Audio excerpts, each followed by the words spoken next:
Well, good morning, everybody. Are you ready this morning for Back to Torah? It's amazing to be here with you. I'm praying that all is well where you are. We missed you last week, brother, and glad to have you on with us this week. Um, we are still in our conversation about covenant and culture, cosmology, and new world orders.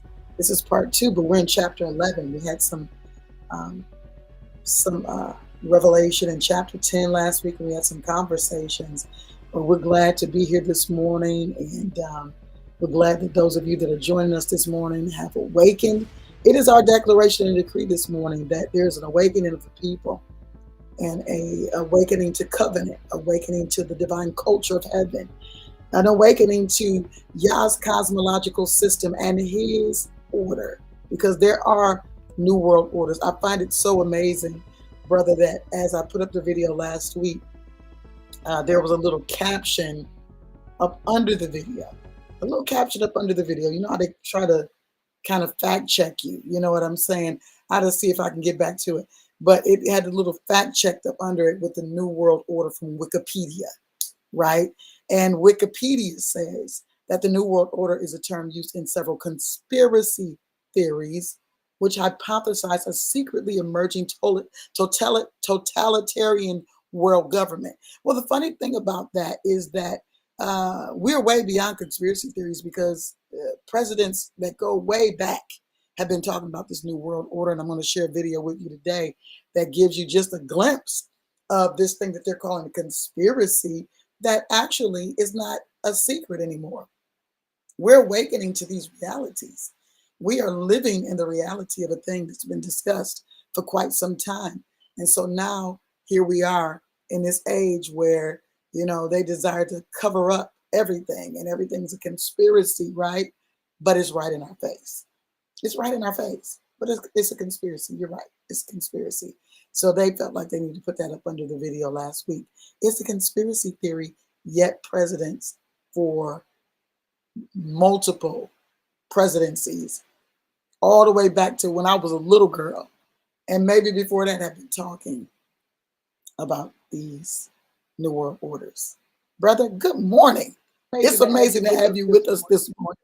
Well, shalom and glorious galactic grand rising to you, sis, and to those who are chiming in, who are already in uh, this morning. It is a plump, pleasing pleasure to be with you guys this day. I missed you guys last week. Of course, I was busy doing kingdom work in the kingdom of Yah, but it's just wonderful. It is wonderful. It's just wonderful to just work in the kingdom of Yahweh. It's not a job for me. It's just work. I enjoy it. I enjoy being with you, sis, and the regulars, and those who are coming in for the first time. It is wonderful. It is wonderful. And I just thank y'all for you, yes, and you too. Yeah, I know that's right. I know that's right. Listen, it's a pleasure to have you with us as always. It's so important. It's so important that we understand these basic tenets of Scripture. So important. This is why Torah is so important. This is why it's so important. Brother, you all right over there? Yes, I am. This is why Excuse it's me. so important. Oh, amen. Amen. This is why it's so important, because there are a lot of conversations, and the only way we'll be able to decipher between the conversations is to really understand the foundation of Scripture. The reality is, I'm going to share something with you in just a minute here, but there are people of great influence, and I'm going to read the opening in here in a minute, but it's coming up now, that don't think that these things are even important. They don't think that these kind of conversations are important at all. And that's a scary thing, because how can you have a faith without understanding the foundation?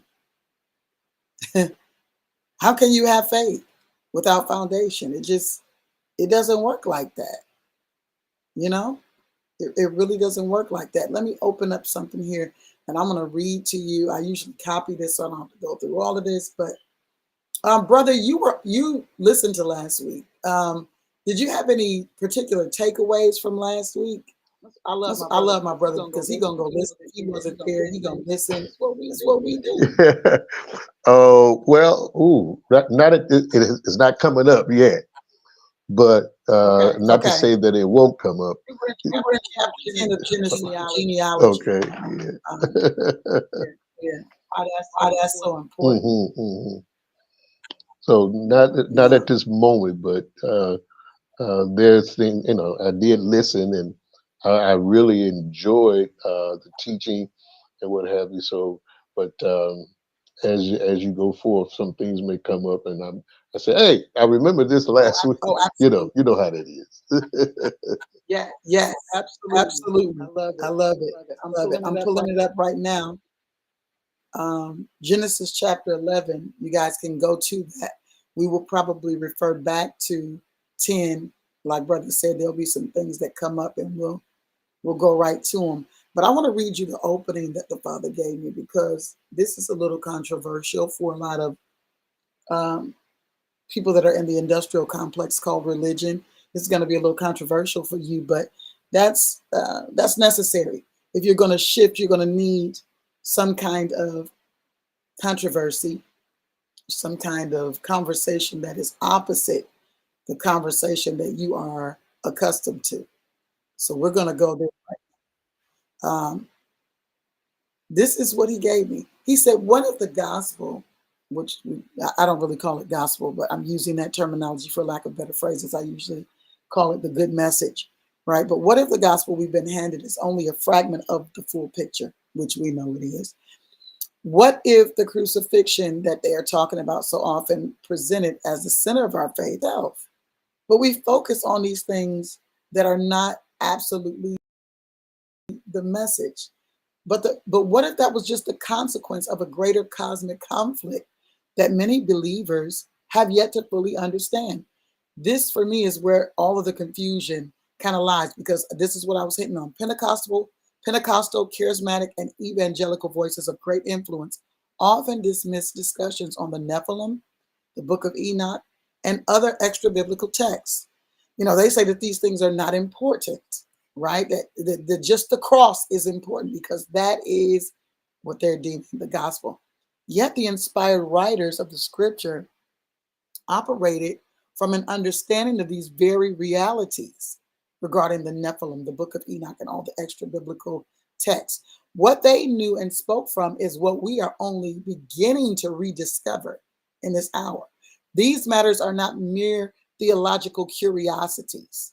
These are essentials to the life of the believer and the formation of sound doctrine. If you hear this video, whether you're in the room now or you come into the room, you need to write sound doctrine, because that is the difference between you coming into truth and living a lie. How can a person be steadfast in faith if they are unclear of its foundational tenets? Many direct our focus solely to the crucifixion, yet they fail to ask, why did the Mashiach die? What was he truly confronting? Why did the master make his declaration at the foot of Mount Hermon, at the foot of the mounts of Hermon, a place that was steeped in supernatural history? And if you remember what Mount Hermon was, it was the place that the watchers, that the angelic agents came down to in their divine rebellion, and began to, from that place, identify the daughters of men, to sleep with them and to create a new world order. But okay, let's keep going. What culture was he addressing and standing against? We're talking about the master still. Why did the transfiguration occur at this precise location? These details are not incidentals. They reveal the covenantal and cosmic battle that undergirds our faith. Before covenant is earthly, it is cosmological. This is a war that's been waged long before the fall of Adam as we know it, because there was a fall before that fall. This world that we are living in has been recycled and recycled, and it's the same situation, one that still rages beyond what the natural eye can see, this waging of war. Yet without knowledge of this war, we fail to grasp the urgency and inestimable worth of the covenant that we claim to possess and uphold. The cosmos is not neutral. It is a battleground of divine and diabolic influence, structured by unseen orders and cultures. The question is not whether these forces exist, but which will we align ourselves with is the question. Brother, I'm going to open the floor to you and let you talk about that before we even get into this. Well, that was a mouthful. Oh my goodness. What a way to start this discussion. A few things that stood out, and it is interesting because you're talking about the world order and things like that, new world order, and it's just something because when you think about, you talk about the books and the things that the gospels or the message of the good news and things like that, and it's just interesting because there's some things a lot of times, let's connect the dots. Let's connect the dots. Yes. And to be concrete, clear, instead of abstract, confused. Because when we look into the four synoptic message books, or then we look into Acts and the letters, and because they did not have a New Testament. Not at all. They did not have a New Testament. And that's one indicator that lets us know that when you were talking about the foundation of things, that Yes. they wasn't reading from a New Testament like we. So when we look at where things are today, they deal with a new covenant. They deal with a new covenant that eliminates the covenant. So so he lets us know, in going back and coming forth, he's going to renew the covenant, going to renew something. It's going to it didn't, the foundation didn't get replaced, but he said, I'm going to renew it. It's going to be, okay, how is this going to be done? This covenant, how it's going to be done based upon what was given to them physically, to be able to have rights, to be by his side and do the things that we look at, his will be done on earth as it in his realm. So so therefore, so it's switched from the physical or the reminder or the memorial and how to live to in the heart. He said, I'm going to renew this. I'm going to switch it from, it's going to shift from that to the heart.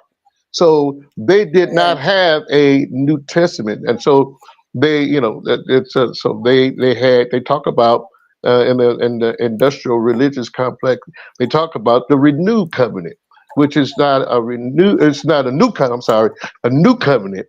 It's a renewed covenant because it's based upon the expression of a truth or physical. So we go back. So you're going back to the foundation of things, and how so I'm just picking the things that just coming in my mind as you were going forth in the introduction. That a lot of things had taken place. The world, this world that we live in, it has gone through many shifts, many turnarounds. And so when I look at that, I look at day one of creation. The first and the second day was the evening and the morning were the first day. The evening and the morning was the second day. So these were turnarounds. So in the turnaround, there were shifts. there's a shift that takes place in these turnarounds, and what the earth has gone through with so many cultures were already here, that you get things that have been hidden. But now, as you said, at this age of things, Yahweh is, talk about conspiracy theory. Well, yeah, okay, well, Yahweh is, he's revealing everything that they talk about, conspiracy theory, things that was hid in plain sight, is not hidden anymore. So therefore, now people are wondering, wait a minute.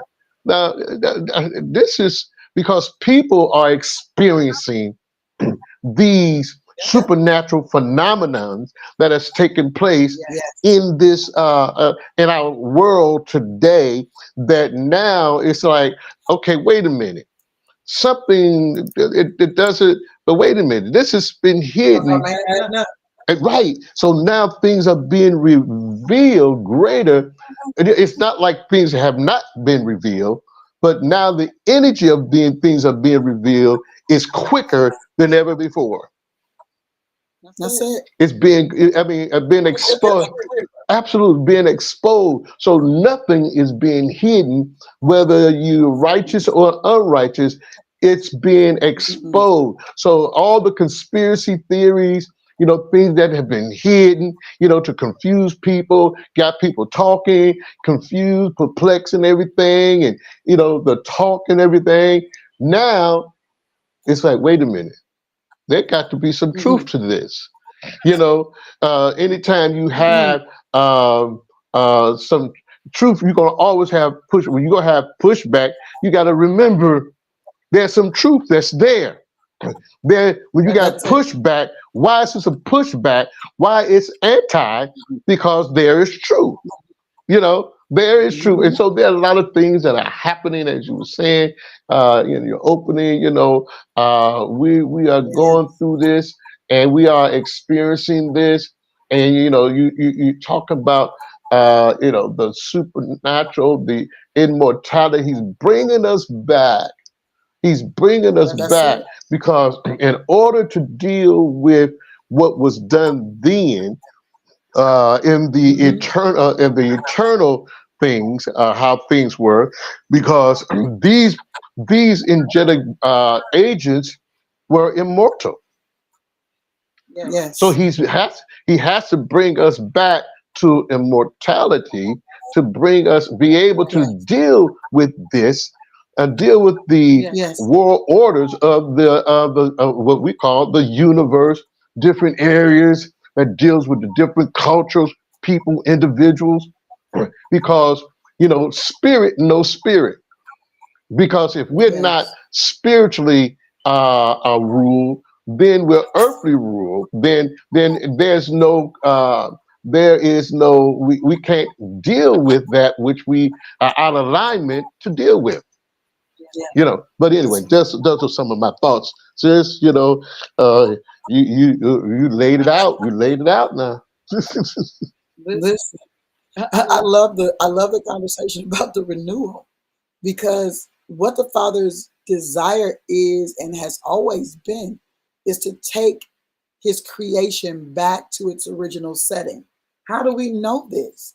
Because in Genesis, he shows us his view.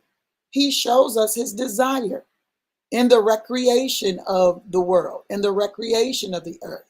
He shows us my desires that things work optimally, that they work the way that I created them to work. So what I'm going to do is I'm going to partner, I'm going to collaborate with the gods, and we're going to put everything back into divine order and make things work optimally. So in the Mashiach coming, what was he standing against? What was the purpose of his death? When you talk about the immortality, this is the place that we're in, where the Father is saying, listen, I want to take you into this place of immortality because I want you to know, yes, you were dead, but now you're alive. And what you're living for, you need to be clear on that. You need to understand it. The Mashiach suffered the death for the purpose of us coming into life. This is the message. The message doesn't stop at the death. The message is the good message is not about him dying alone. It's about us coming to life. That is the message. And the only way we can have a concept of this is if we look throughout the annals of biblical historicity and see that this is a common thread throughout the word, throughout the scripture, throughout the whole book that we read and we say we believe. It is a common thread that this is a fall and then there's a restoration. There's a reset. You talked about the word renew, the renewed covenant. The word renewal is defined as an instance of resuming an activity or state after an interruption. If we look in the scripture, we look throughout the Bible, we will see all of the interruptions and we will also see all of the renewals, what the Father does in response to the interruption, right?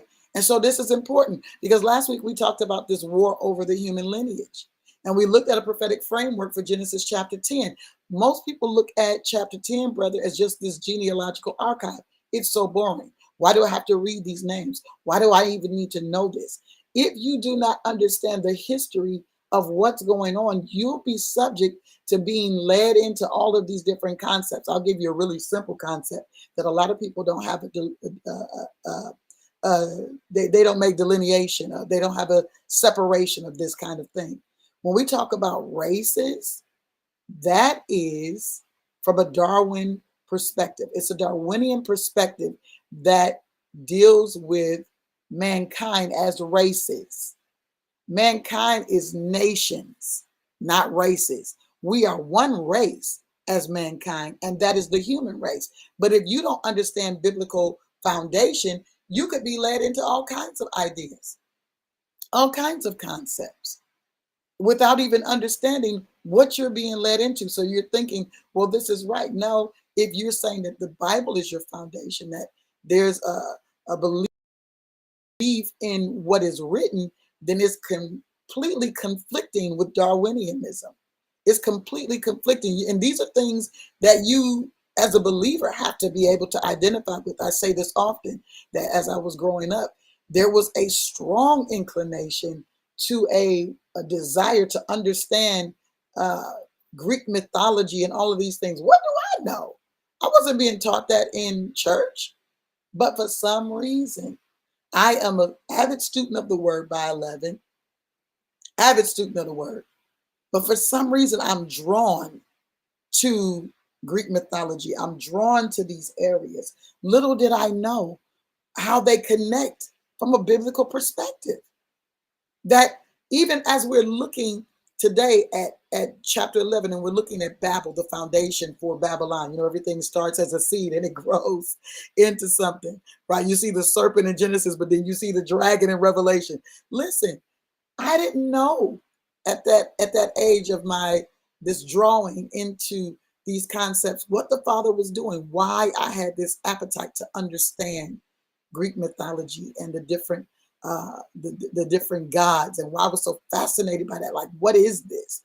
Little did I know that this would be a day that I would be having conversations with the people of Yah about these different things, about the gods, about the fact that there are these that are in the culture of the gods, and there were those that became those that were rebellious against Yah. Hercules is in that bunch. Heracles is how it's pronounced in the scripture. Hercules is a part of that bunch.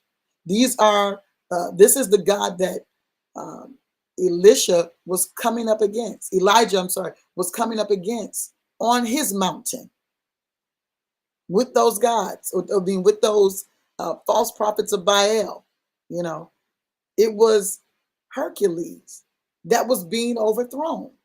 And so you say, well, how was he being overthrown? Because these are concepts. These are belief systems that these gods are impressing upon the culture.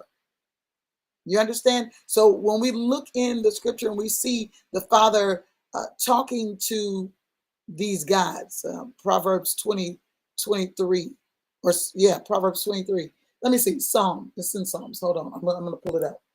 How long? Yeah, y'all know I talk about this all the time, so there's no reason for me not to know where I'm going. Yeah, I'm pulling it up now. God sits.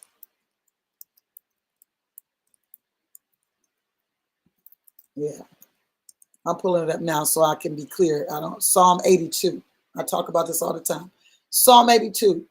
There's this divine assembly, and Yah is the presiding God of this assembly. But he asks a question of those gods. He renders judgment among the gods. He begins to have conversations about how long are you going to do things this way? When are you going to be just in your application of your authority? How long will you judge unjustly and show partiality to the wicked? In other words, he was condemning their manner of behavior. So these things are important. This is the purpose of what we're reading. This is the purpose of what the Mashiach did. This is the purpose of the prophets and what they were coming up against, many of them. This is in this age, to stand against the culture by operating from the God and dealing with our position. The word declares that we're seated in heavenly places. That's a cosmological position. That's not an earthly position. We're standing in earth, but we have a cosmological position that allows us and affords us to be able to see things that we wouldn't naturally see, that we would normally see, not from a natural perspective. I'm going to yield the floor, brother. Yes, it's just, and it goes back to becoming immortal, the immortality, to be able to be positioned in heavenly places. And I know the religious industrial complex system, they have this ideology that they will be able to do this without being in heavenly places, being Messiah seeds in their flesh. And so that's something that being in heavenly places, that's taking us back. What is that going to take for us? He says, here, I'm bringing you back, but there's something that you got to do in order to be able to switch your clothing, from your suit, your humanity suit to divine suit, and to operate and to be in heavenly places. Well, he's bringing us. He said, everybody, here it is. Now it's your decision what you got to do to get there. To get there. And so it's just interesting because we people are having these phenomenal supernatural, what they call, experiences, getting kibbles and bits of things, but for us, he said, I'm bringing, this is a lifestyle. This is going to be a lifestyle, because I'm bringing everything back into the eternal to live and operate in the earth. He's not getting rid of the earth, but he's preparing the sons of Yah for this to take place. And it was something that you was, as you were saying, about the gods, and just a thought that just came in my mind as you were sharing, and talking with the gods and Greek mythology and things like that. And something about Greek mythology, about the Greek system, they got a name for every god. They got a name for each god. The days of the week, the day, the months. They got they named the god. But it's interesting, sis, how when we read that Yah did not name the gods. He didn't. Very few. He just said the gods. And what the Greeks did, knowing that here were the gods, they put names to the gods. And we see all these names, and so it's interesting because I said, no, listen, I'm not giving. We don't really hear the names. We every now and then we get a name in the scripture, and I'm quite sure in other books this is not in the book that we normally read, that there are names of gods that are there. However, it is interesting because he said, now, but if I give you, if here's his name. And so I'm above all y'all. I'm above all y'all. Mm-hmm. And so What's your name? yeah. And so I'm not going to even come to the place of, giving you that type of respect, giving you a name. I'm just saying, this is who y'all are.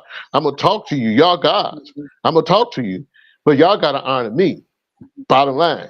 Absolutely. So it's just interesting, because I love the Greek mythology. As you said, I love it, Oh, my goodness. just, Thor and all of those things. And, and Oh, yet, yes. That's real stuff. yeah, it's real stuff. And yet we give it a name. It's Greek mythology. But when you take the name away, it's there. It's all we read it.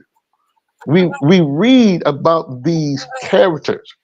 So now Yeah. the Greek mythology give them a name so they can identify with the what's happening in the heavens. The nature. With the Absolutely. nature of it. Okay. Absolutely. So now Yah said, well, we're going to really begin to identify some things, because I'm going to reveal to you who they are and how to deal Yes. with them. And so we're going to eliminate the conspiracies and what have you, Come because on. the more you are in tune with who, in alignment with me, I'm going to reveal everything in the heavens so that Yes. you'll know who you're dealing with. You'll That's know right. who you're dealing with, because if we're seated in heavenly places, position, you got to know who you're dealing with. You can't do that Wait a minute. in the carnal, your carnal thoughts. So Yep. you'll be like you said, people give you anything that they want to give you because you're unable to identify in your carnal thoughts. Mm.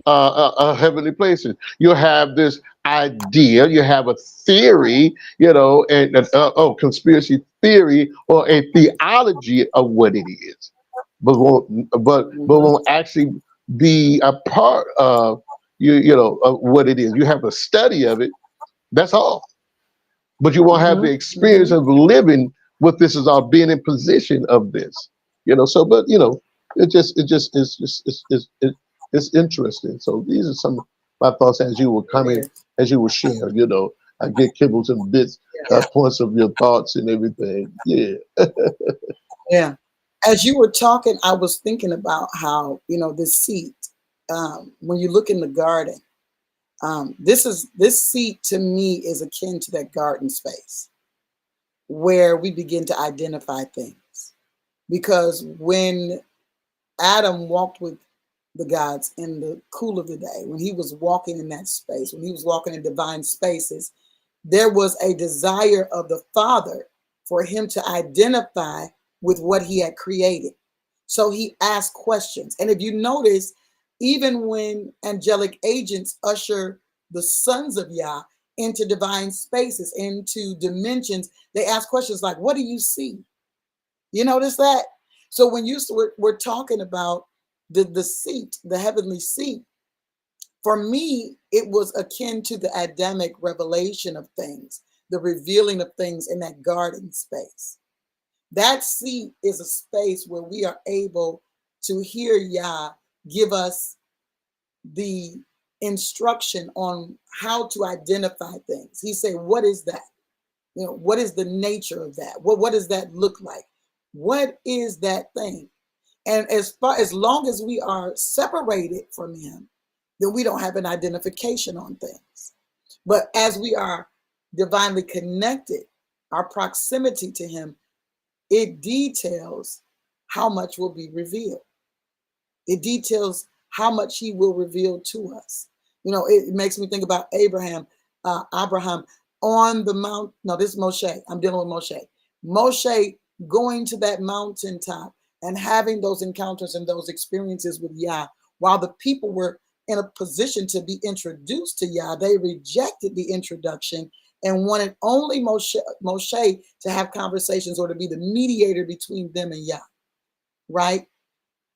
The Father still desires to use mankind. This is why he gave us apostles, prophets, pastors, teachers, evangelists, for the work of ministry, to give instruction and direction for how that's supposed to work and what that's supposed to look like. But the Father still desires to have direct relationship with his people. He's always looking for an opportunity. I believe even these conversations are opportunities for people to be ushered into the space of relationship with him. There should be a place in you that longs for more, that goes beyond the teaching, that says, listen, I heard something. I want to delve into some things. I want to suss out some things. I want to identify with a revelation of what that is. But that's not, what people do. But the seat is that place of covenant. That's that garden space to me. It's the space where Yah allows us to see things that we wouldn't normally see. The Bible talks about Yah sitting on the circle of the earth. That's that ark. That's that dome. That's that, that firmament. That's the firmament. He's sitting on the circle of the earth. He can see everything from that position. And as a son, if we are emulating our Father, which the scripture expressly tells us to, as little children, imitate our Father, then that means that seat is a very responsible place. And we are to see things that we would not naturally be able to see because we got emotion. We got all of these different things working with us from a natural position. But when we begin to allow our spirit man to lead the conversation, our expression in the earth, then everything else just has to follow. The emotions don't lead us. The feelings don't lead us. But we begin to have feeling about things because we're spiritually being led. Our senses are being trained, and we begin to identify with things because our spirit man is at the forefront, leading and guiding us into all truth. Brother, I want to share this because it blessed me so much this week. The Father said to me something that was so powerful. Now, he's saying things that are powerful all the time. But as we are learning, as we are growing, we come into different stages of and different seasons of that growth. He said to me something that was so powerful, and I believe is going to bless a lot of people. He said to me, your compassion is not for everybody. Now that might blow some religious people's mind. Oh, we're supposed to love everybody. That's not what I just said. Compassion is not to be given. It's not to be squandered. It's not to be given to everybody. Now, should we have a empathy? Well, yeah, but we need to know what we're empathizing with. The compassion is not just to be squandered. This is the words that he used exactly. I'm going to use the exact words because I was struggling. I wanted to say it first so I could get the word. He said, everybody doesn't deserve your compassion. Everybody's not worthy of your compassion. See, we give compassion and we give, people use the word benefit of doubt. We give things to people that they have not earned. And so you say, well, how can you say that? The same way the Father could say to Jeremiah or Jeremiah, as you guys say, pray not for these people. There is a culture that we are not to give our compassion to that is anti-Yah. There are people that live by those cultures. Yes, we're to love everybody. We're to do good to all people, especially of those of the household of faith, because it rains on the just as well as the unjust. That doesn't mean you're going to perpetually give to something. It means that you're not going to just be out in these streets, just treat people any kind of way. No, you're gonna lead with loving kindness because it may draw somebody. You understand what I'm saying? Brother, can you weigh in on that? That thing blew my mind. Yeah. Oh my goodness! There's a couple of things, Everybody don't deserve it. There's a couple of things just before you went into about the compassion that everybody don't get deserve my compassion. That is powerful. My goodness, that's powerful. And everybody don't deserve your compassion. They don't. They do not. They do not. And so as you were saying that, it took me back when Yeshua the Messiah had sent the disciples out. And he told us to send them out. He said, hey, I'm sending you, this is what I'm sending you. I'm giving you instructions. But when you go into somebody's place, see, because when you as who you are, when you go, there's a divine presence upon you of peace because you connected with me. You're connected. You're identified with me. So if you go into a house, come on, talk about and you have conversation, and the conversation is anti against against what you're saying. It's not in covenant with what you're saying. He says, listen, take your peace back. Just had that conversation. They don't deserve that peace because it's anti. So now it's against who I am. So now what you do, which is sound hard, and because we talk, oh, we love everybody and so forth. But you go when you leave, dust your feet off. And because what's going to take place, I'm going to judge this. So now, so when you're talking about, everybody don't deserve your compassion, because that compassion is connected to what? Your peace and kindness and loving kindness.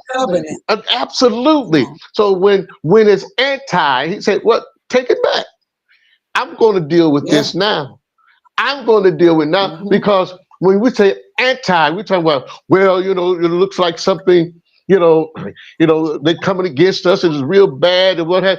Listen, when it's anti, bigger than that. It's much bigger than that, because understand this. He said, I will destroy this house, the household, just like Sodom and Gomorrah. I will destroy a nation because I'm taking, he said, listen, don't give your compassion.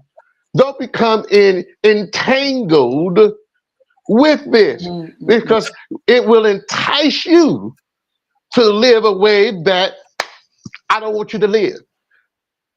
Because that compassion is love and it's powerful. That compassion, and people try to take advantage of your compassion. You're supposed to be kind. You're supposed to be loving. But listen, I'm gonna dust my feet off, because you're not you're anti-Yahweh. If you're an enemy to Yahweh, you're enemy to me. But I love you. Because if I give you my compassion, then you're going to take advantage of my compassion and use me. Use that compassion of love and kindness and turn it around for your gain. For what you want to do. How you going to prostitute me for your gain. So he says, dust your feet off.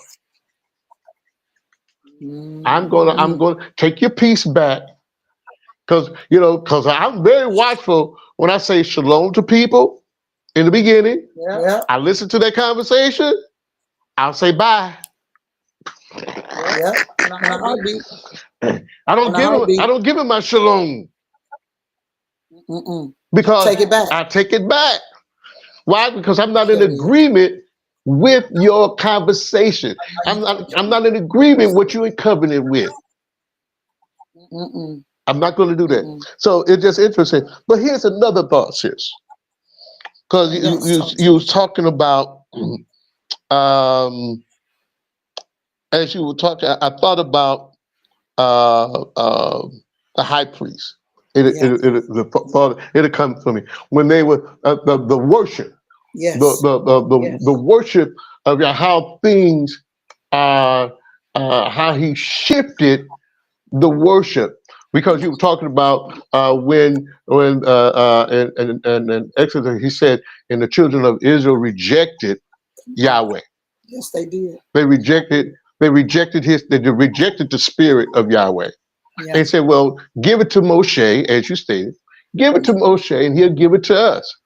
So now the people are kind of y'all say, okay, I'm gonna do that, because listen, y'all heart ain't right.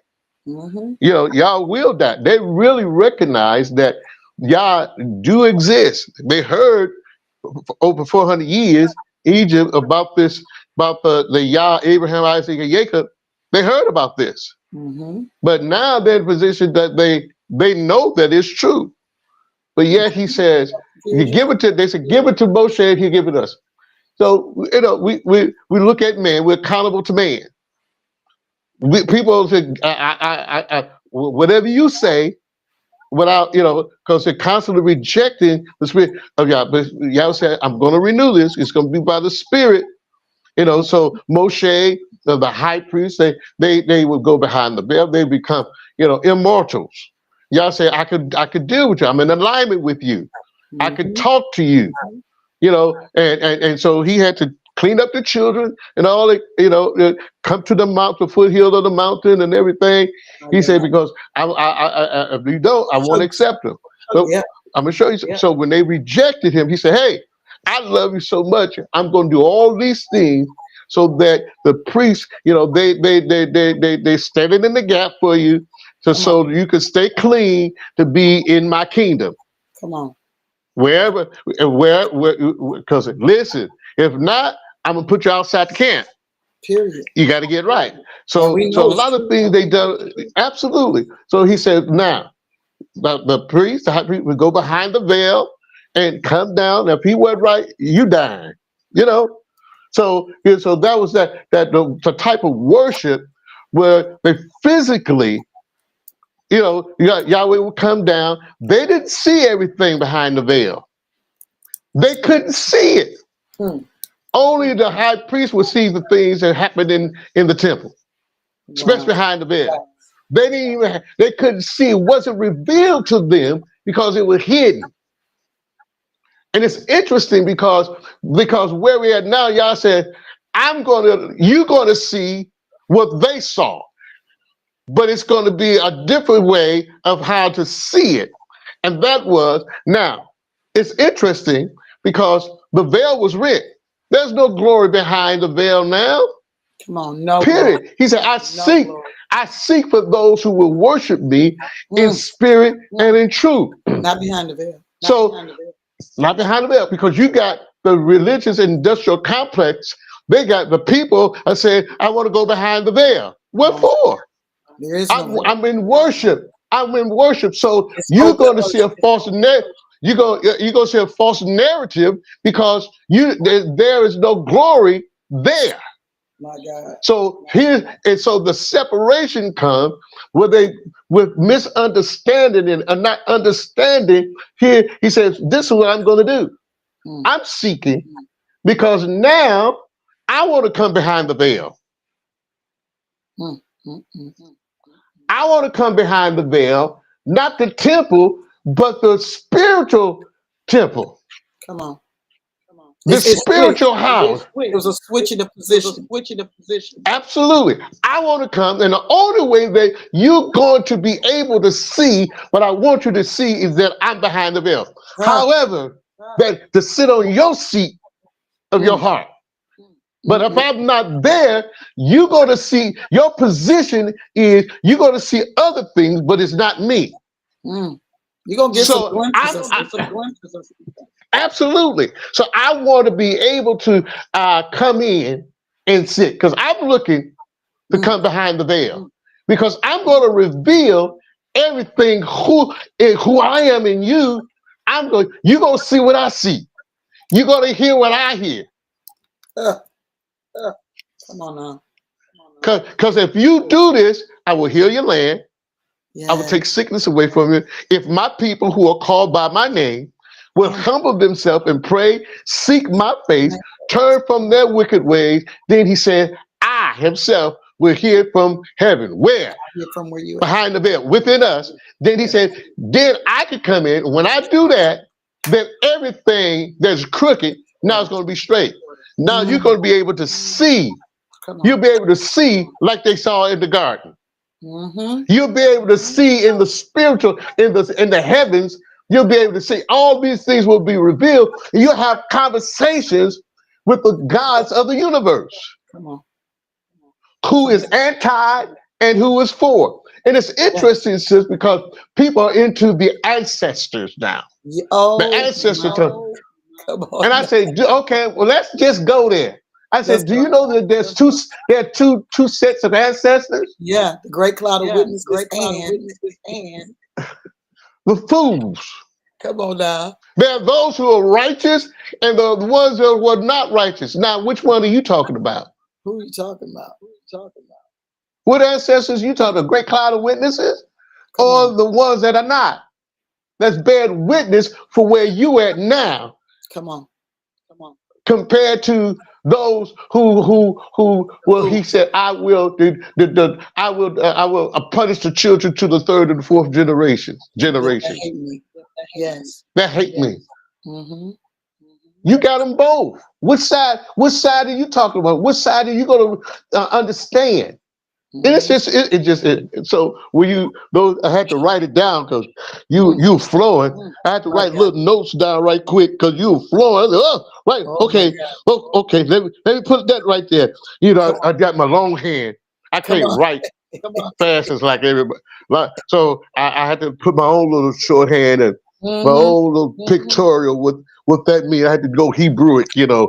pictorial language. Oh my God. All right, sis. All right, sis. It's amazing even thinking about this ancestrage thing. People hating the genealogies, but they want to talk to ancestors. That's the craziest thing I've ever heard in my life. Because one of the things that came to mind when you begin to talk about the ancestors, and we can already look at Genesis 11, I'm going to give you guys a little opening here about how pivotal that is in biblical history.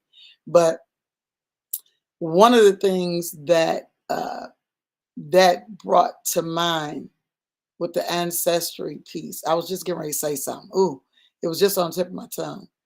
The ancestry piece. Help me, Holy Spirit, because it was something you were giving me to say. It was something about this ancestry piece that he wanted me to say, and I was on the verge of saying that. And the ancestry. It's gonna come back to me. it's gonna I'm not come gonna back. trip. Yes, it will. It'll come back. Right when I need it, it's gonna come back. It's gonna come back. Yeah, it It's haven't gone it's a nowhere. very pivotal Very place that pivotal we're in right now in place that biblical we're in right history. now in biblical When history. we start talking about Mm-hmm. Genesis chapter 11, Chapter 11. particularly understanding this dispersion of the nations. This is the table of nations is another way that you can identify with this. Understanding that I was talking about the Darwinian theory and how that is anti-Yah, and how so many people are under that impression via so many things. They're trying to struggle with, well, was it a Big Bang? Or then where did we come from, monkeys? And did we, all of those things that are simply ways to deter you from understanding the Bible's relevance, which in so many different cultures is repeated. The history of what's written is repeated in all of these different cultures. So people try to take it and say, oh, well, this was before that, and that was before this. And no. Understand, the people that were inspired to pen this book understood they had a worldview of that time. They had a biblical worldview. They had a foundational view of things. And in having that foundational view of things, they were able to be used to have a conversation in order to bring creation's mind back to its original setting, to give them a view so that they could see, oh, this is the foundation. This is where all of this is stemming from. No way in the world are we going to give credit to darkness for perpetuating something when all darkness is a copycat. Understand, again, that the world that we live in is not one long linear cycle. It's a cyclical thing. What do we see at the end of Revelation? The New Jerusalem coming down to earth. Everybody trying to go to heaven. I don't get it. Everybody's trying to go to a place when the Father is coming down. He's going to make his abode here with his people. I know that if I don't come back to that genealogical thing, now it's going to dawn on me when I get off this line. But I'm believing that it's not going to vex me and that I'm going to come back to it. That dispersion of nations in Genesis 11 is a direct response to the rebellion of humanity against Yah, which we see today. And this was the introduction of Abraham's lineage. Last week I was talking about this reset. And why there continuously is a reset is because there's this offset, there's this interruption, this this interruption of the plan of Yah and how things are supposed to flow, right? Daniel described it like this. He said that the adversaries desires to change times and laws. That's his desire. And so this is what he does. There's a revelation of that when we are seated in that heavenly place, which we know Daniel was absolutely seated in that heavenly place. And because he was seated, he was able to see. Now, he was in an earthly position, but even in that earthly position, he groaned. And when I think about the groaning of Daniel and how he went without food some of that time, because he was just in a place like, I need to understand this. I've got to grasp what I'm seeing, right? Because he was in that place, he was authorized to see into things that people would not naturally see into. He was authorized to be able to, not knowing the king's dream, not even having a clue on how to decipher things, say, I don't decipher anything. And then Joseph said it as well. Joseph said it as well. Listen, I'm not the one. This is Yah, the God of all gods, that gives us a view into these spaces. And if we don't have this divine cosmological view into things, we will be subject to the what am I trying to say? We'll be subject to the deception of darkness. Abraham's lineage is introduced because of humanity's rebellion. He's always going to send somebody. By the time Noah came on the scene, he was the reset. He was rest. Then they throw it all out of alignment again. And here comes Abraham, called out of this space of confusion to begin a new chapter, right? A new chapter of mankind. The chapter in Genesis 11 can be divided into two main sections. Of course, we can break it down into multiple sections, but this is what I have. The Tower of Babel, Genesis 11, verses 1 through 9. You're looking at the entire world sharing one language and one common speech. People settling in the land of Shinar, Babylonia, and seeking to build this tower that reaches into the heavens. Well, I know a lot of people think it was the height of it, physical height, but it wasn't about the height. It was about the technology of the building, to make a name for themselves, and to also, again, avoid being scattered. It was a rebellion, because what the Father told the sons was to spread out and to repopulate. That intent was rebellion, because in Genesis chapter 9, verse 1, the Father said, spread out and repopulate, replenish the earth, right? So Yah intervenes and confuses their language, forcing them to stop constructing this thing that they are building, that they're seeking to overthrow his authority.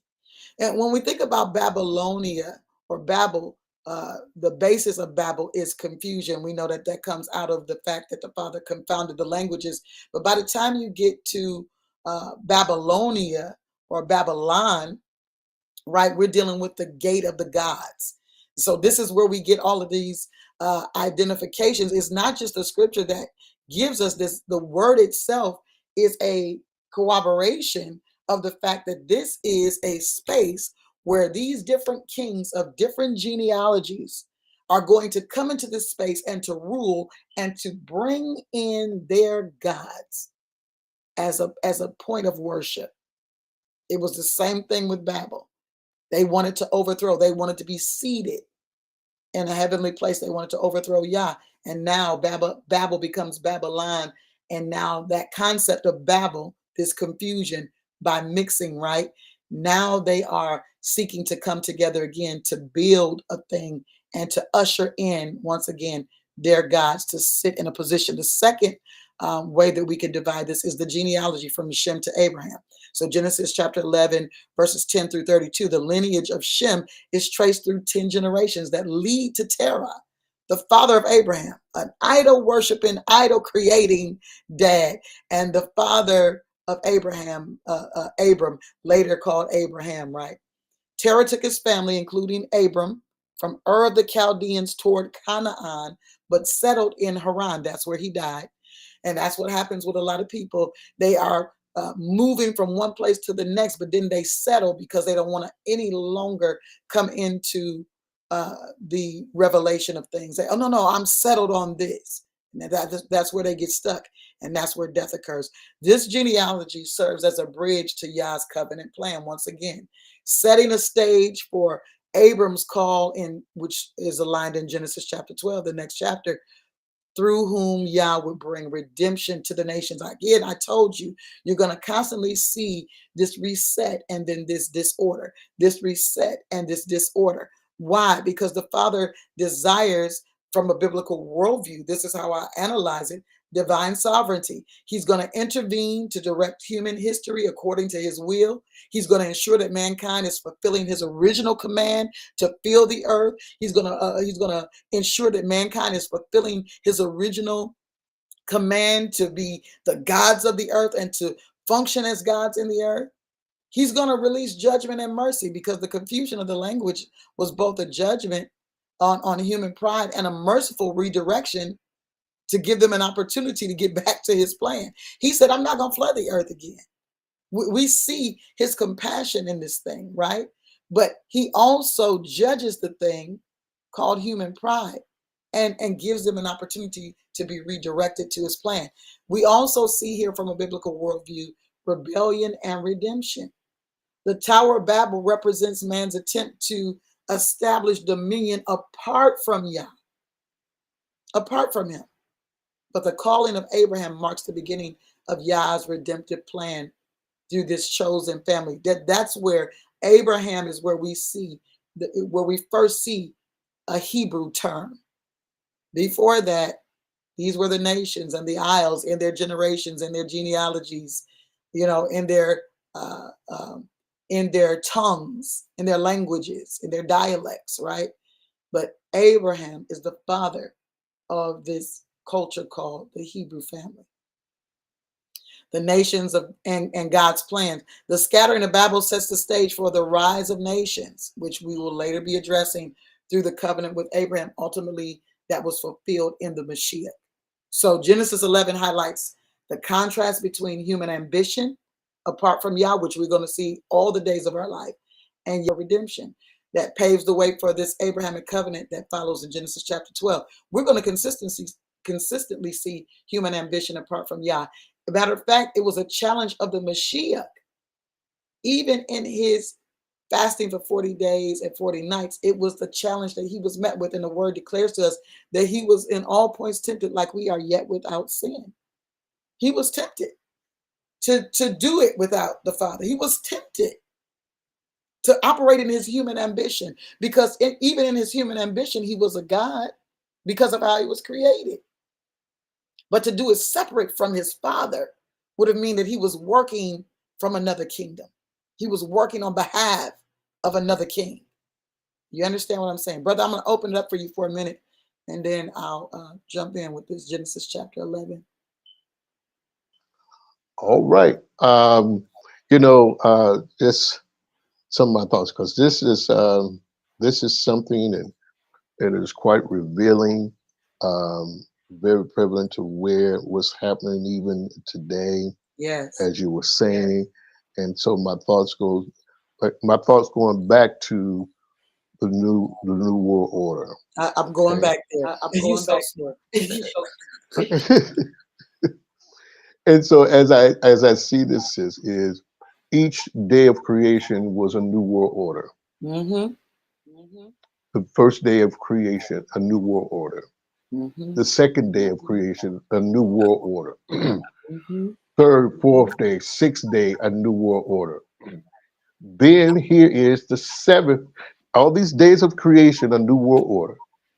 And here is the seventh day. He said, now, this is holy. And from that beginning, he establishing his order.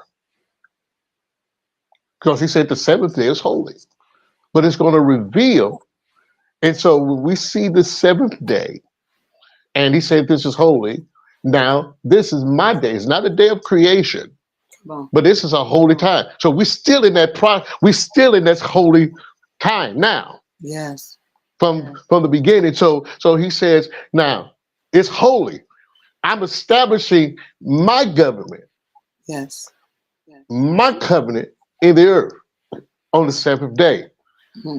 then as you move on into Genesis, and so now we see the created man. Then so now he takes this created man. He said, now I'm getting ready to establish it through my covenant, the government, and I'm going to create a garden. Yes. Yeah. And I'm going to put man in here to establish my new world order in the midst of darkness. Yes. And so he said, now, so when you talk about the Babylon, he said it was now we got to understand, we see the spirit of that way back then. Yes. Why? Because he said to Adam, don't eat from the tree of the knowledge of righteousness and evil, which is a mixture. Yes. Yes. That's it. So we see that mixture, the spirit. He said, don't ingest, don't receive, don't read, because the books and knowledge was there.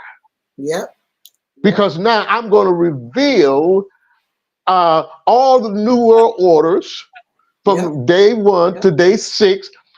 I'm going to reveal, but don't eat from that. It's a mixture. So when you're talking about Babylon, you're going into Genesis chapter 10, you know how they did the brick and the mortar. It was a mixture. They didn't use rock. So in other words, it symbolizes we're moving away from the rock of salvation to the mixture that brings about death. And it says, interesting how when you was explaining about it's not so much the height of the tower, but it's about the oneness of mind that they were at. Because when you are one in mind, when you're one, see, people don't realize. They do not.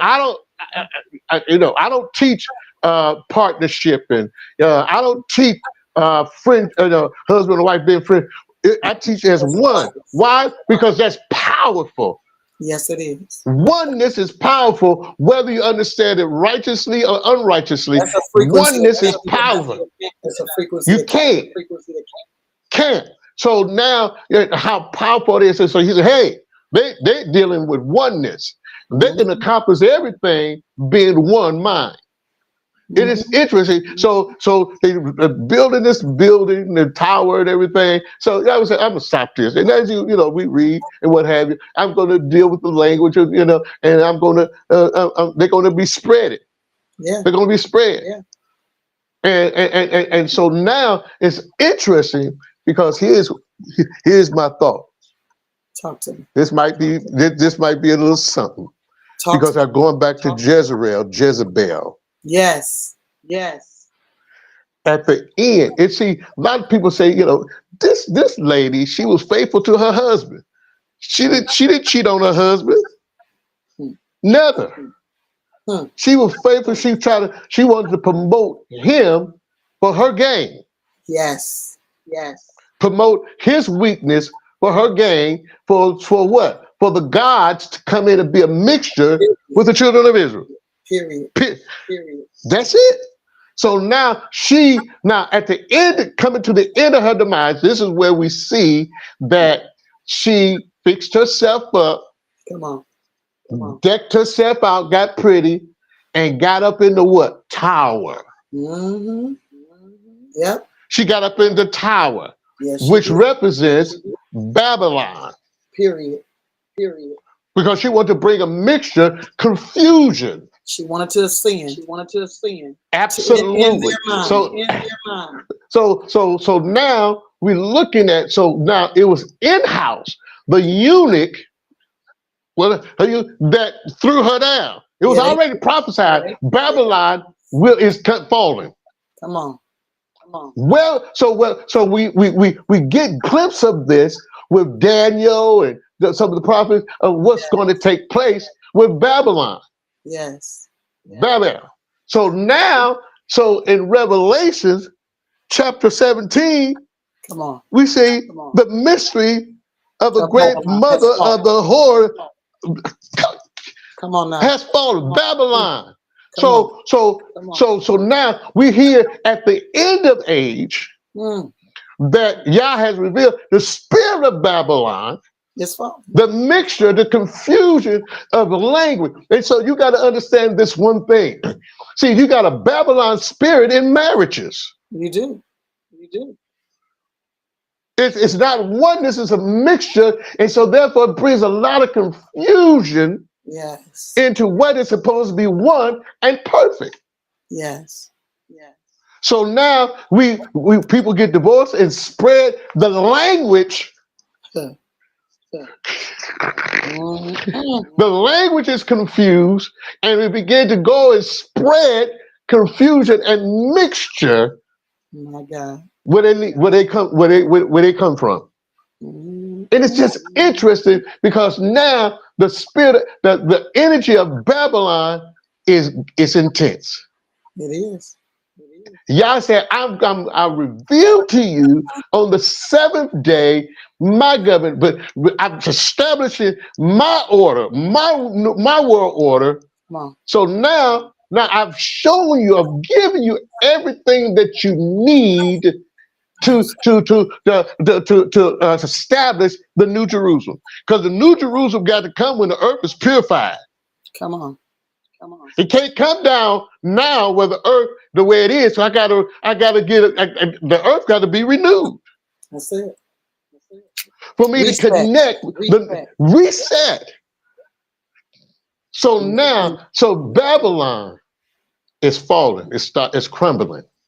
So now he positioned the sons of Yah, because now the Yah's behind the veil, so they can see, not with the eyes, but with the eye of faith. That's it. They can see everything where Yah sees. And say, hey, wait. Okay, I see you. Nobody else don't see you. And they're talking, oh, you really see me? Of course, I know who you are. I see what you're doing. Now I'm getting ready to deal with you. Oh, I see who you are. Your intentions are good. If you not for us, you're against us. Oh, I see that you're against me. You're against us. So Yah's coming, bringing us back. We see that, because to understand the spirit of Babylon, you have to be able to see with an immortal eyesight. You with the natural, you'll begin to experience the hurt and the pain of death that was taking place through the spirit of Babylon, but you won't be able to see it because you're confused, you're perplexed, all over the place. You toss to and fro with every wind and doctrine. No foundation, no stability. I'm close. I'm muting up, sis. Listen, that's what people are. That's so powerful. That's the reason why people are so confused. And if we look back over our life, having come into the maturity of the relationship with Yah, having come into the maturity of revelation of things that were told us before now, we can see how easily we can be confounded outside of the relationship. You know, the relationship has to be maintained. It's a necessity. We can't do it without him. We need that oneness in order for that functioning, the frequency of that functioning, to be able to overcome the conversation of the age. It's so important. And when I say the conversation of the age, I'm not even dealing with just New Age stuff, because a lot of the stuff that New Age is talking about is just a knockoff of what Yah already has done, what he's already revealed. You know, you say, well, how can you say that? Okay, so let's just go to something simple. Y'all hear me talk about it all the time. Moshe is in Pharaoh's court. Moshe has a staff. Pharaoh's magicians have a staff. All the staff is an indication of authority. Moshe throws his rod down, his staff. The magicians throw their rod, their staff down. It comes to the same conclusion. They both have serpents that are come of these rods. How can you say that these things are separate? They're not separate. They're just from different cosmological orders. They're just on different sides of the spiritual spectrum. It's a decision that has to be made. But a lot of people have decided to opt out of supernatural. They decide to listen. I'm gonna tell you something. The Father's been ushering me into this place, and it's so funny because as I was walking, I believe it was day before yesterday, brother. I was walking down the street, and as I was walking down the street, I was realizing, okay, Father's talking to me, because he's constantly talking to me about these things he's been talking about for a very long time, about this place and this position that he's calling me to. And so I'm looking now and I'm seeing that there is a positioning, that this is the season of that. And he's moving me into some different places and some things to be able to actualize those things that he spoke to me. Walking down the street, and as I'm walking down the street, there's this man standing like close to the curb. It was a very narrow walkway. And as I'm approaching him, he's kind of becoming really flustered, right? He's becoming really flustered. By the time I get up on him, he's completely turning in circles with his hands together and his eyes squinted. And I said, I ain't coming for you right now. Because I was in conversation with Yah. He wanted me to see that, but he didn't want me to address it yet. As I was asking him, Father, what are we going to do about these streets? What are we going to do with this culture? What are we going to do with this homelessness? What are we going to do with the minds of the people that have been bent in all kinds of directions? And as I'm approaching him, he's literally spinning in circles with his hands clasped together, and his mouth is moving, but he's saying the words, and his eyes are, oh my God, it was the craziest experience. And all the Holy Spirit had me say to him was, I'm not coming for you right now. It was just absolutely amazing. But it's a thing that we're being called to in this hour, and we've got to answer the call. Oh, I know one of the things that you were talking about earlier, I wanted to say in the way of everybody doesn't deserve our compassion, was that the scripture talks about in Matthew chapter 7, don't give dogs what's holy. Don't throw our pearls to the swine, because it's something that happens there. If you do this, they're going to trample them under their feet. They're going to trample what you've given, and then they're going to turn and tear you to pieces. They're going to turn and then begin to crucify your character. They're going to turn and then begin to try to turn you into something that you're not, by their words. They're going to crucify, the character of who you are. And so I wanted to go back to that because it was important. Let's look at this, because brother brought this up and he didn't have any clue that I had this up, but I'm going to go to this new scene real quick. That's not the scene. Lucia Holt. That's not the scene. That ain't the scene I'm trying to go to. Let's go here. Let's go here and see if I can find the scene. Okay. Here we go. Let me turn on my music first, because I want to make sure that we have this thing together. But I want you to pay attention right before we read Genesis 11, so you understand what we're talking about here. You need to understand that these things are things that we're looking at right now. So you're going to hear some music in the background, and this is purposeful. There is a diversion or something extra in the video that doesn't make it just a video, so we're not infringing copyrights. But everything that we're doing here is for the purposes of education and information and entertainment. This is things that we have to say when we're using footage from a space. So we are protected by the laws to share this information. Okay? All right, let's go to it. I want you to see this. Since it's a conspiracy, we're going to dispel the myth of conspiracy.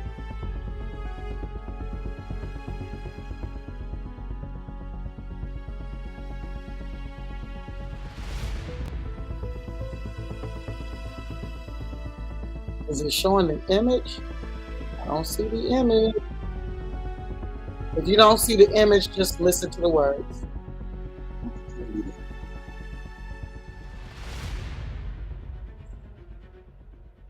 To forge for ourselves and for future generations a new world order, a world where the rule of law, not the law of the jungle, governs the conduct of nations. When we are successful, and we will be, we have a real chance at this new world order, an order in which a credible United Nations can use its peacekeeping role to fulfill the promise and vision of the UN's founders.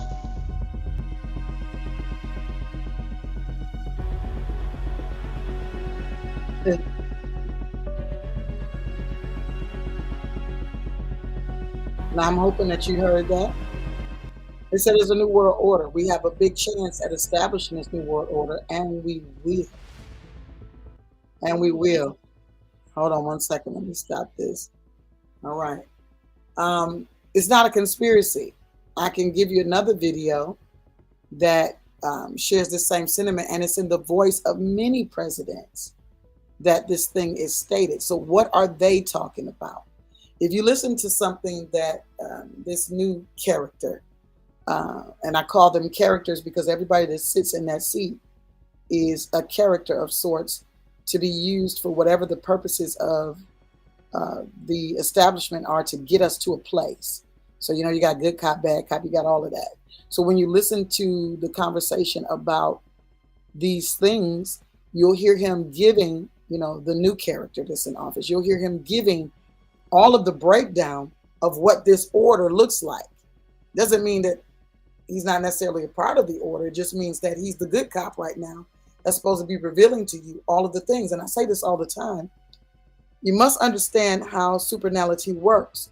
Nothing in the realm of the supernatural can operate in the natural until there is an announcement made. When the announcement is made, it is incumbent upon those that hear the announcement to then decide whether they receive the announcement or they reject it. If the announcement is received, then the announcement then becomes activated and it begins to operate in the earth realm. And this is critical. It's crucial that we understand these things. If we don't have this understanding, then we don't know. And it takes me back to the beginning of the conversation. How can somebody say in full mind, spiritual, divine mind, that the Nephilim and Enoch and all of these things are not relevant? When principles, when you talk about Enoch, you're talking about a person who entered dimensions that passed from life to life. He didn't go by way of death to anywhere. He passed from one dimension to the next and had a whole conversation with angelic agents and knew some things about how things were to operate. He became one of the gods. He became something that most, who do we have? The only other person we have to equate that to is Elijah, what you call Elijah, right? Who went from this dimension of the earth realm into supernality, into eternality. He didn't go by way of death. So these are conversations that have to be had because the originality of the Father's plan was for man to live forever. But we have people that would rather grasp the concept of death rather than life because they don't see the benefits of living anymore. Let's go to Genesis chapter 11 real quick. Genesis chapter 11. Let's go there. Let's look into this. And I can guarantee you we're going to talk about this some more next week because I haven't even scratched the surface of half of what I want to talk to you about. We want to deal with some of the Table of Nations stuff and where some of the what is deemed as ites. I'll give you the full breadth of that next week, but just for the sake of this conversation, what we call the ites, right? The Canaanites, you know, the Jebusites, all of that, right? Let's see, is it coming up? There we go. Did it come up? Do you guys see it? Do you see what I see? Let me know you see it. Now I'm confused because okay, there go my window right there. All right. Let us, where's that little thing that I used? There we go. All right, Genesis chapter 11. And the whole earth was of one language and of one speech. Language and speech. That's something for you to look into, and we'll go into that next week. That's really important. And it came to pass as they journeyed from the east. And why are they journeying from the east? Because they were told as the descendants of Noah, coming from Ham, Shem, and Japheth, to spread out and begin to populate and replenish the earth. It came to pass as they journeyed from the east, they were on a journey, that they found a plain in the land of Shinar, and they dwelt there. And they said one to another, go to, let us make brick. Brother was talking about this a little bit earlier. Let us make brick and burn them thoroughly. And they had brick for stone. Stone was the way to build. They used brick. And slime had they for mortar. And you'll see this again in the Egyptian culture, where the Pharaoh is making them build with the bricks and the mortar, right? And then at some point they had to make their own brick, okay? And they said, go to, let us build a city. So they go to, let us make brick. This is the first thing, all right? Then go to, let us build with this brick that we create, this thing that we contrive, this thing that we create. Let us build a city and a tower. Oh my God. We're going to build a city and a tower whose top may reach unto heaven, and let us make us a name, lest we be scattered abroad upon the face of the whole earth. I don't know if you hear rebellion in this, but I hear it very clearly. And it says, and Yah came down. Let's look. And this ain't the other gods. This is not, you see this here. And we know that if we go further than this, I'm always showing you these things because it's really important. So let's open it up. It said the Lord. They're dealing with Yod Hey Vav Hey. You see this right here? Right here. Yod Hey Vav Hey is not Yahovah. It is Yah. Okay? Yod Hey Vav Hey. Haya is Yah. All right? It says that he came down. He said, wait a minute.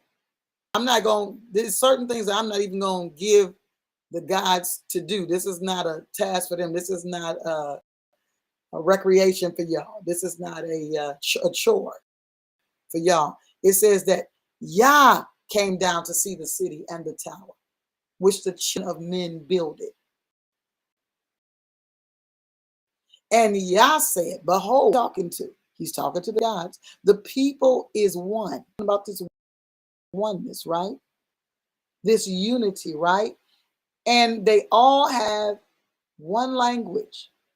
And because they had this one language, this they began to do. Because they were one, because they were speaking the same thing, they began to do something. And there's something so powerful about this verse that I always highlight. The Father says this, and now nothing will be restrained from them, which they have imagined to do. Which they have imagined to do.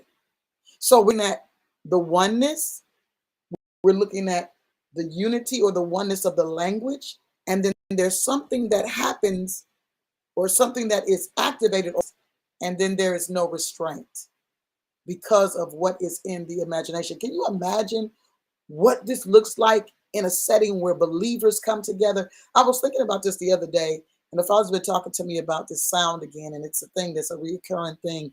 And I know it's some things that I'm supposed to do in relationship to this, but it's some things that are going to seem really strange to people, because you got to understand, when people go into these different spaces and they're dealing with these different things, oh, y'all can't even see that.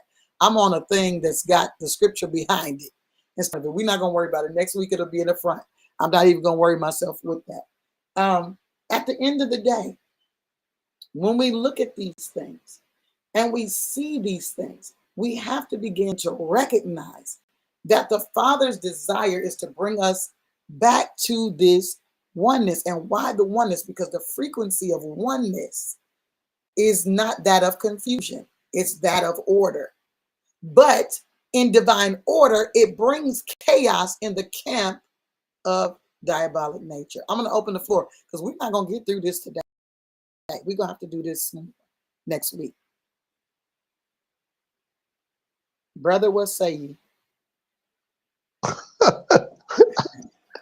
I was actually trying to text you. Okay. Okay. Because I had to step away for a moment. Okay. Well, we're about to close. Okay. Yep. By stepping away, I'll tell you what happened.